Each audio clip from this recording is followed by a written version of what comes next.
Hey everyone, welcome back. In today's tutorial, I'm going to walk you through how to use parameters in your Oracle queries right inside Power BI. If you've ever wanted to make your Power BI reports more dynamic, say, letting your users select a date range or region before pulling data from Oracle, this is the video for you.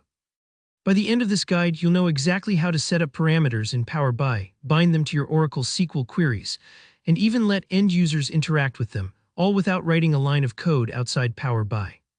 So let's dive straight in. Before we get rolling, just a heads up, you'll need to have Power BI Desktop already installed on your machine, and your Oracle database driver or client needs to be configured, whether you're using ODAC or the standard Oracle client. Plus, make sure you have your Oracle connection details handy, the connection string, server info, and your credentials. If that's all set, we're good to go. First, we need to create those parameters inside Power BI. Here, how you do it. Open up Power BI Desktop and head over to the Home tab. Click on Manage Parameters and then select New Parameter. For example, let's create a parameter called pStartDate. Give it that name and set the data type to date time. For testing, let's pick 1012023 as your current value, but you can adjust this later to fit your real-world reporting needs. Think of parameters like the variables in a math problem. By defining them up front, you make your entire report adaptable and reusable. You'll probably want to create other parameters like pNdate or pRegion too, especially if you plan to filter your results by date range or geographic region. Take a moment to set up as many as you need. Don't worry if you're not sure about all of them now, you can always add more later. Now let's move on to actually using our freshly created parameters in the Oracle query itself.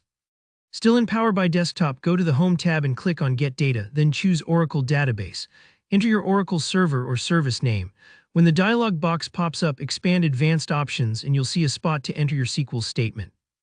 Now here, where things get interesting and where many folks hit a snag.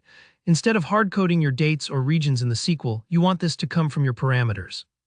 You might be tempted to drop in placeholders like you would in SQL Developer, for example, using an start date and an end date.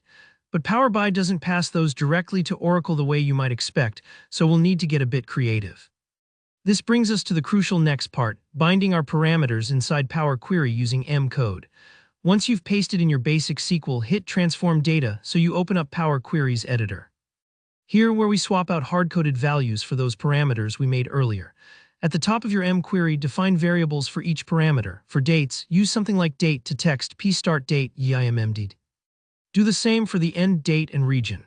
Then, in your query statement, weave these variables in using the concatenation operator, the ampersand, and this might sound a bit technical, but it's kind of like slotting puzzle pieces together.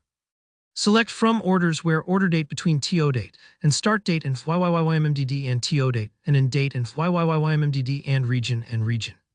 Power BI will then substitute your parameter values right where you want them in the SQL.